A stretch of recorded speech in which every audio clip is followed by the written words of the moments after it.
When the words coming out of your mouth are true and you believe what you're saying, that's authenticity.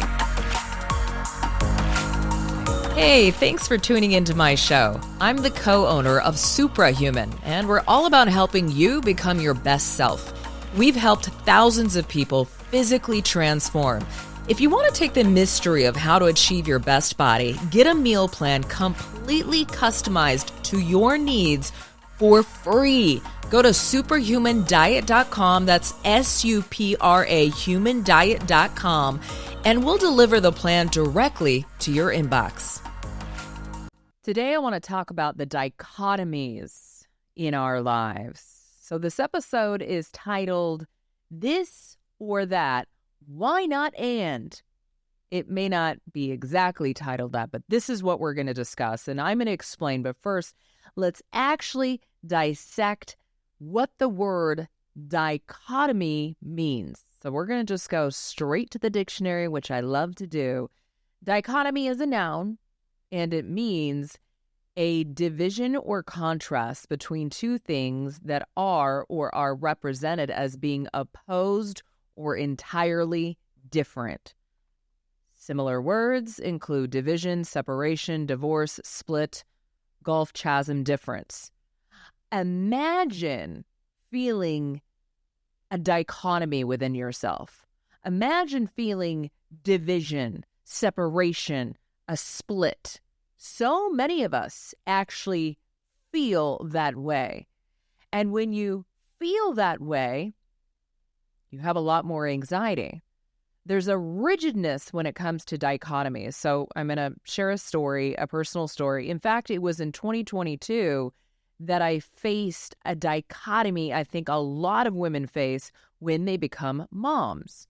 I didn't give this as much thought when I was pursuing to become pregnant, become a mother, not even in the newborn stage, but as my daughter got older.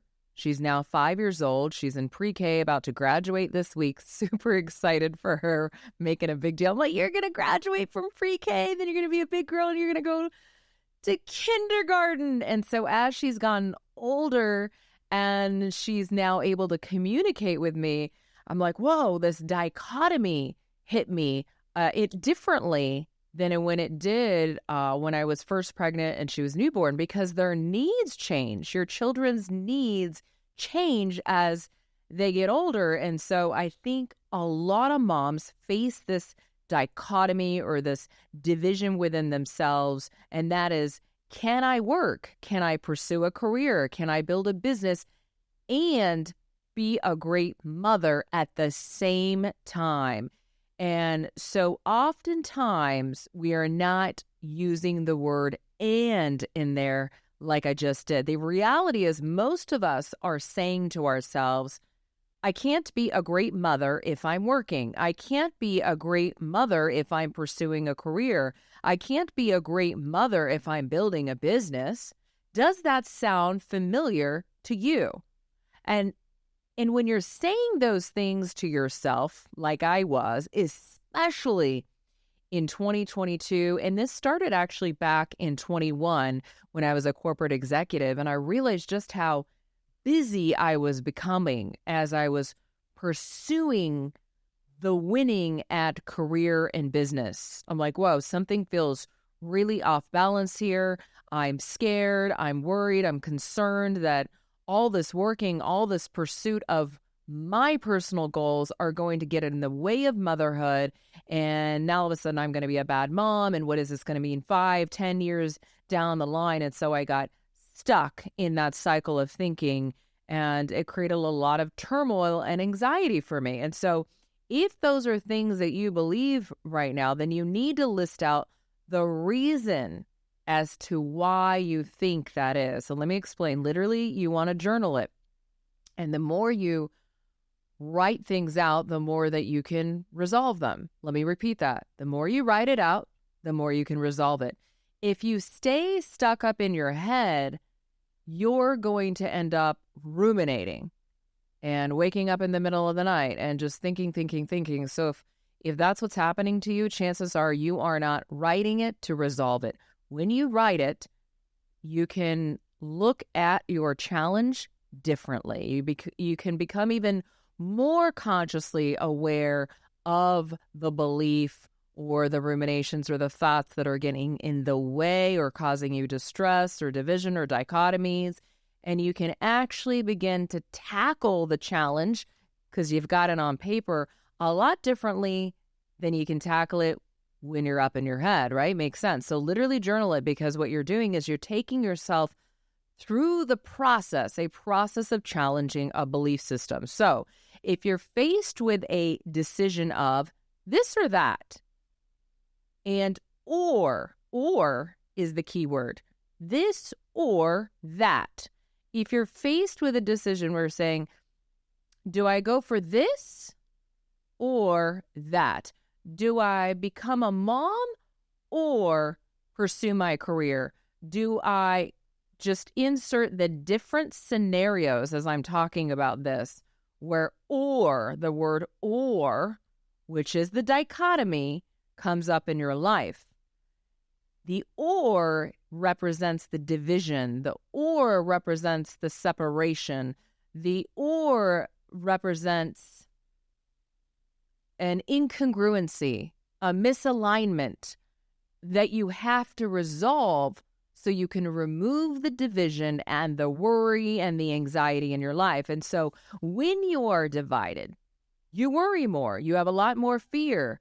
It creates a lot of internal turmoil. What brings you the most peace is learning how to change the belief that is causing you the suffering. And the only way to arrive at peace, as I've learned over the last few years, is actually removing the division or removing the dichotomy. And the only way to remove the division or the dichotomy, and I use those words interchangeably, is to actually change your beliefs. But you have to become aware of your beliefs. And the only way to become aware is to be a conscious human being. Do you know how many people are unconscious? They're walking around in life in what I call hypnotic rhythm. And I didn't come up with that terminology, by the way. I believe it was Napoleon Hill. Yes, it was a book that he wrote, and he talked about how 90% or even more of human beings are walking around asleep in what we call a hypnotic rhythm, unaware of their patterns, unaware where their behaviors come from, always thinking that the results in their life are a result of external circumstances instead of internal belief systems, because it's the belief systems that actually produce the behaviors that we act out, which leads to the results and the external reality that we have in our lives. And the minute that you take 100% responsibility of that, you'll first be faced with all the fear and then the empowerment that you can change it. The fear happens because you have this realization that it's all on you and you feel that pressure. But once you begin to navigate and start doing and uncovering and rewiring, you begin to build confidence as you move towards the desirable outcome that you want in life, which helps you produce the behaviors that you want. So we face all kinds of dichotomies in life, and we call these excuses. Think about it. When you're listening to those Instagram influencers, people are always talking about things like discipline, remove your excuses. But let's think about excuses a little bit differently, because I think when we say, oh, that's just your excuse, it's very surface level. But there's a reason why we have excuses. I have all kinds of excuses, but where do our excuses actually come from at a psychological level? Excuses, when I look at them, are really divisions that we face, the divisiveness that we face within ourselves because we adopted a belief somewhere, sometime from someone, and it became so hard-coded in our brains that we can't see anything else. Other examples of dichotomies, a lot of people call excuses, it's just your excuse. Well, this is a dichotomy, and the dichotomy comes from a belief you have. Let's take a look at your beliefs. Let's become conscious of them. Do you want to change the belief? Sometimes people don't want to change the belief. You know why? Because they've got a secondary gain. They've got something to gain with having that belief. They've got something to gain by having that problem. They've got something to gain by having that dichotomy in their life. Yeah, as crazy as that sounds, even though their life looking from an outsider in is not appealing, you're like, why would you want to live that life? There's something an individual is gaining by having the dichotomy or the problem. Because when you go to remove a dichotomy, when you go to remove a division, it literally, you're going and you're attempting to change your neurology. And that's not always an easy thing to do, right? There is a sort of mental suffering involved in the change, especially if you resist it. And a lot of people, depending on how hardcore that belief is ingrained in them, the resistance can be very, very strong. And I'm only speaking from experience because I had massive resistance to changing my belief system to arrive at where I am exactly right now. And it felt like a year of hardcore suffering physically and mentally. And if you go back to my previous episodes, you'll know what I'm talking about.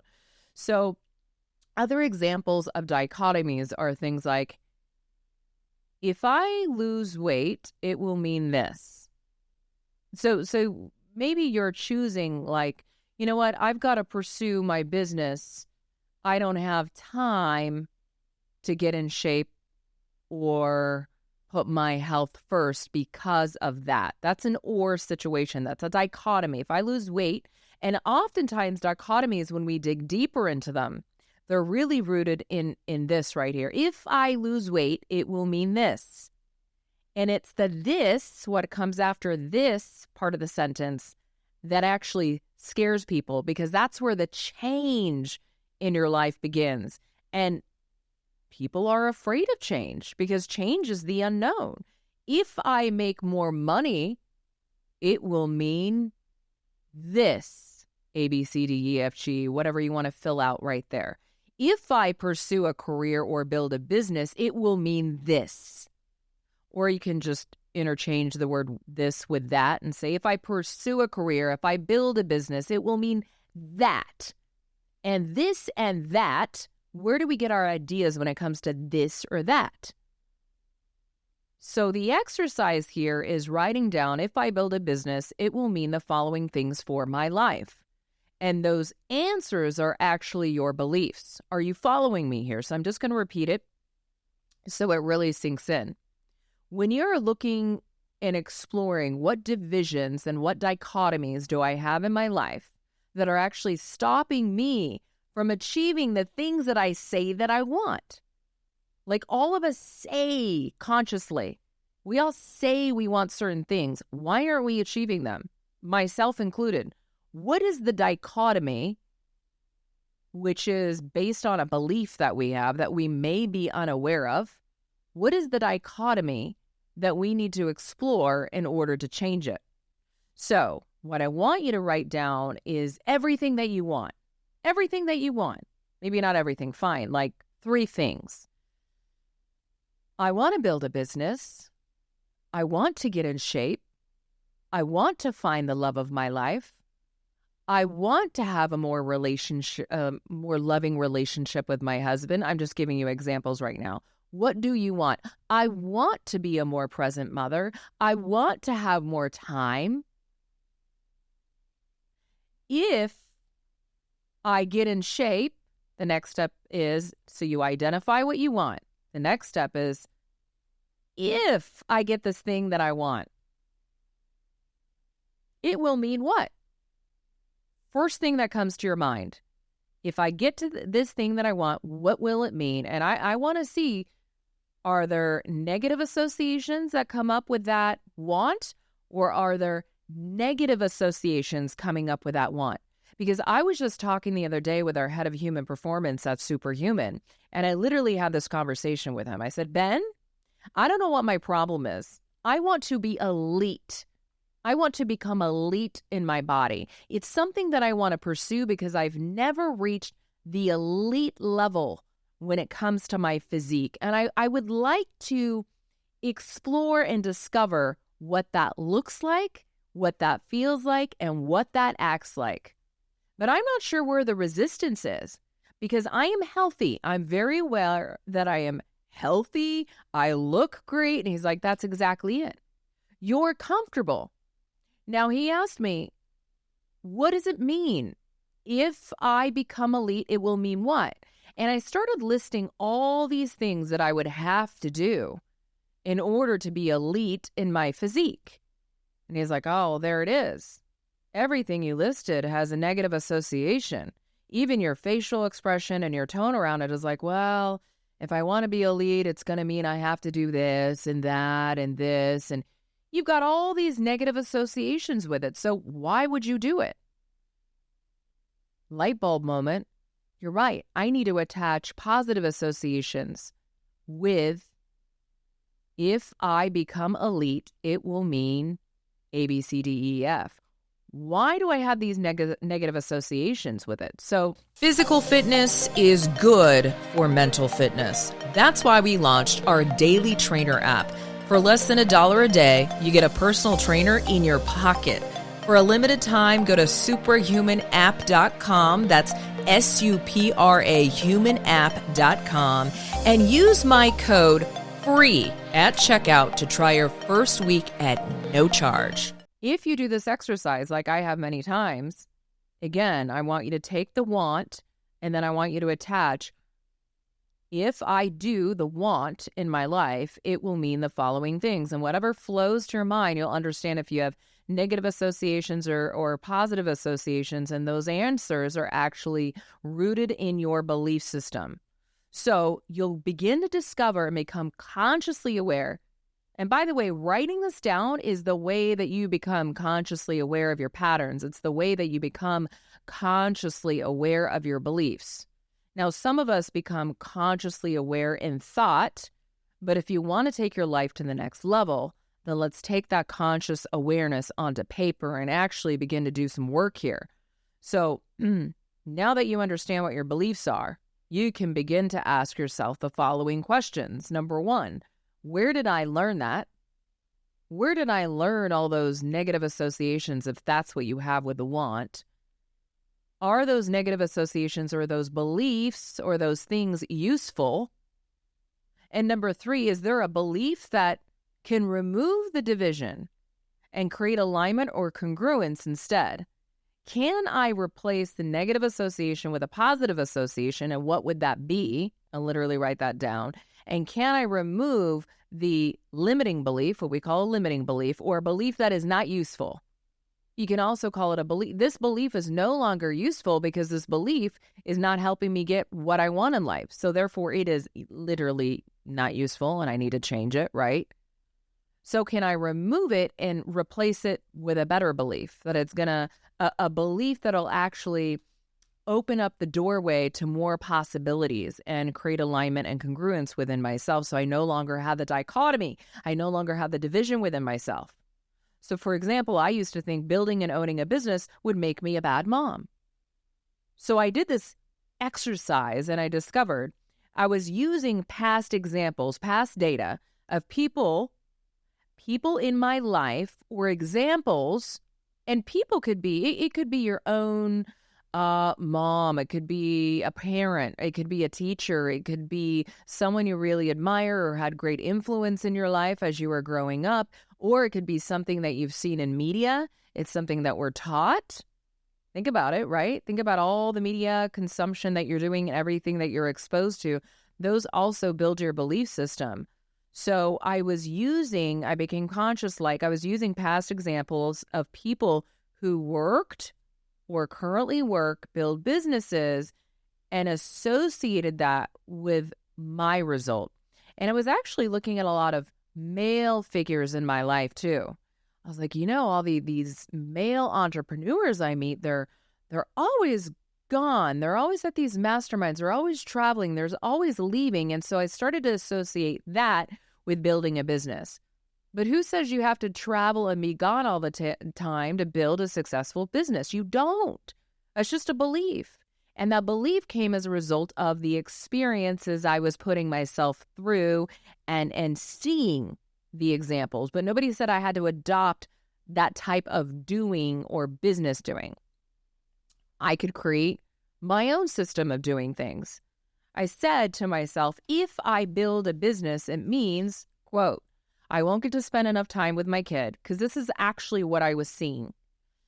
I will miss out on pickups, drop-offs. It will mean A, B, C, D. So there were all these negative associations and belief systems around building a business and how that was result in me becoming a bad mom. So I'm like, I'm either can build a business or be a great mom. Which one are you going to choose? And the one you choose while you're in this dichotomy is what you value the most. So the past year, I'm like, I choose being a great mom. I can't build a business because I refuse to be a bad mom, an absent mom. I won't do it. But you know what happened is that my purpose level dropped. And when your purpose drops and you no longer have a vision for your life, you begin to create problems because you have too much idle time on your hands. So it's actually very dangerous not to have a grand vision and a future self-image of yourself. These dichotomies can be dangerous in your life. So they're important to pay attention to. So while I was stuck in this or that situation, and for a long time, especially last year, like I just mentioned, it felt like I had to choose. And I think so many women feel, and rightfully so, like they have to choose because they see no other options in front of them. And those options and those choices are a result from the data that they have in front of them, the data from their own past experiences, the data that they are receiving through media, and the data that they are receiving through other examples in their life. So I went on to challenge those beliefs. How can I started asking myself different questions. How can I ensure that I would spend enough time? By the way, what does it mean to spend enough time? Because do we think in time? When I look back on the past, which is a construct of my memory and my own perception, what do you remember? Do you remember the amount of time that you spent with your mom or your dad? Or do you remember moments? And in those moments, what do you recall? Were they positive or negative? And that's when I had a realization. It's not about the amount of time. It's about what we do in that time together. And am I creating positive memories or negative memories? And what would cause a parent to create negative memories is living in dichotomy, I think. It's literally living a dichotomy of what they want and not pursuing the things that are important to their purpose as well, in addition to. So I went on to challenge and I said, how can I ensure that I would spend enough time according to me? And according to myself, what was important and what is important is that I can drop off my daughter at school. And I don't have to drop her off every day, by the way. My husband loves to drop her off as well. We both love to equally do it. We're like, what's going to fit with the schedule? One of the parents needs to be there, and we aim for both the parents to be at home the majority of the time when she's home from school. And we balance that together, and we approach that as a partnership. But we definitely don't want to make it feel like there's some single parenting here going on. So I want to make sure that I can pick her up, that I can drop her off, that I can have, daughter mommy dates, that I can attend all the classes that she's taking, from karate to gymnastics to dance and whatever else she's trying out, that I can be there to play, that I can be there to be present when she's asking me a question because my mind isn't off over here or I'm busy checking Slack and answering messages when I shouldn't be for work. So that was the dichotomy and the scenarios running through my head, much because of my corporate executive career. And what I realized is that by building new beliefs, I had to actually build boundaries. Boundaries. I could do an entire episode on boundaries, designing my schedule in a way that is a win for motherhood and a win for my purpose outside of mothering. Now, some women say that their entire purpose in life is to mother and be a wife, and that's great. And I feel called to mothering, being a wife, and also being an individual. I think having an individual purpose that is connected to your soul is so very crucial and important. So the boundary is what? For me, the boundary is meetings don't start before 11 a.m. unless they're an absolute emergency. The majority of the time. Do I make exceptions? Yes. I hate morning meetings. Why does anybody do morning meetings? It doesn't even make sense. Corporations, listen up. Why do you have such early morning meetings? I don't understand. It's not even productive. If you are a parent, how is it productive to have a 9 a.m. meeting? You're not even prepared for the 9 a.m. meeting. Let's be real.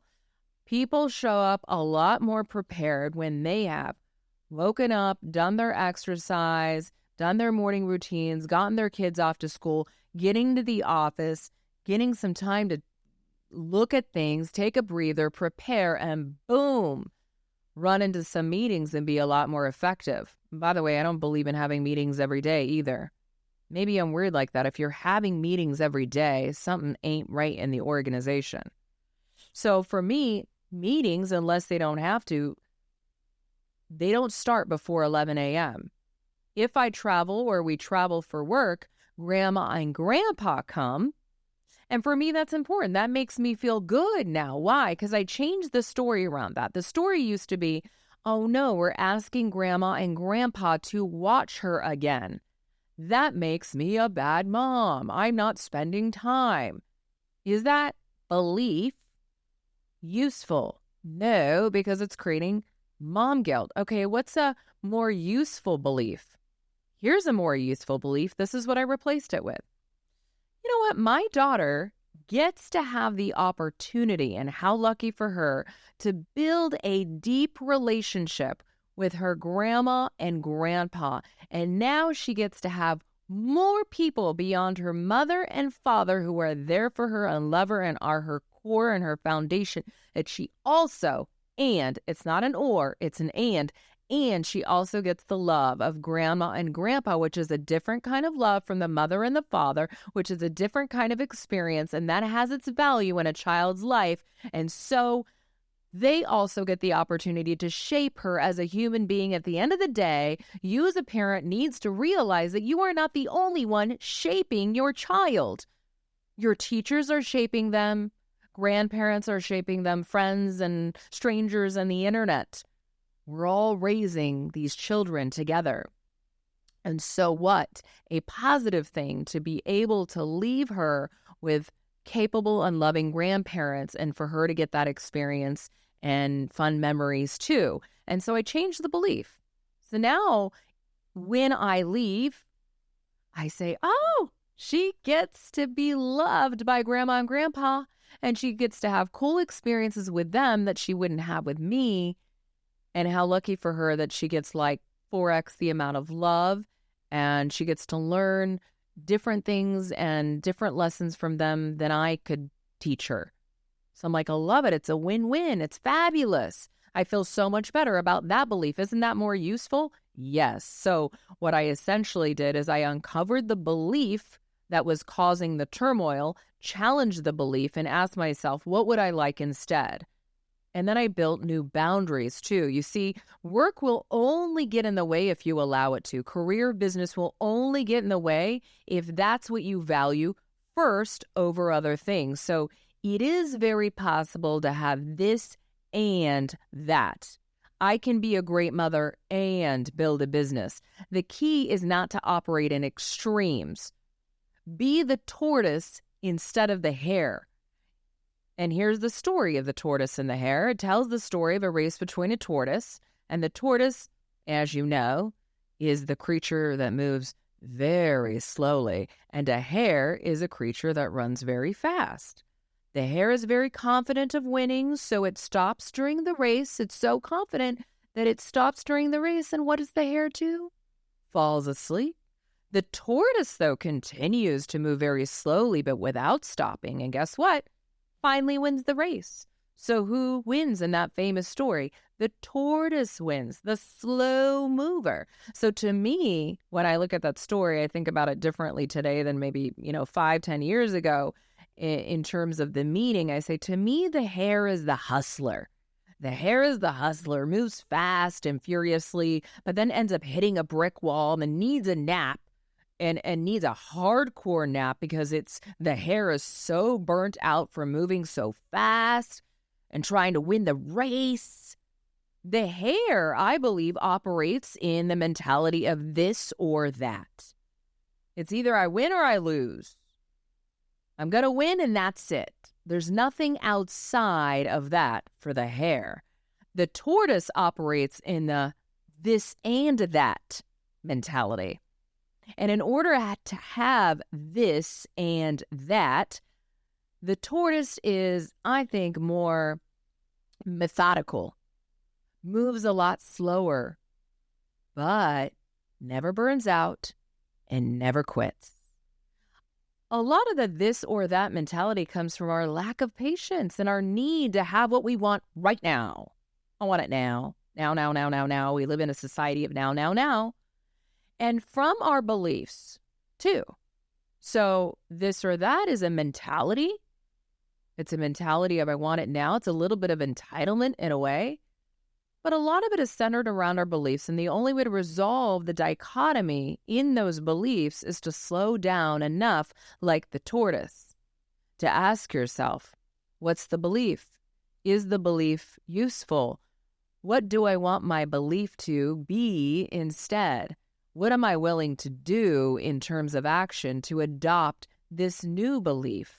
Because the only way to wire a new belief is first become conscious of the one that is holding you back, then choose a new one and act in accordance to the new belief that you want to be coded in your unconscious mind. And I'm here to tell you, you don't have to choose between business or motherhood. You don't have to choose between career or motherhood. Although mainstream media would like to paint otherwise. They'd like to paint the victim scenario for you. You see how hard it is to be a working woman? You see what kind of sacrifice it takes? You see what kind of victim you are? And so you've got to wipe out the content, which is the belief system, and put in a new belief system.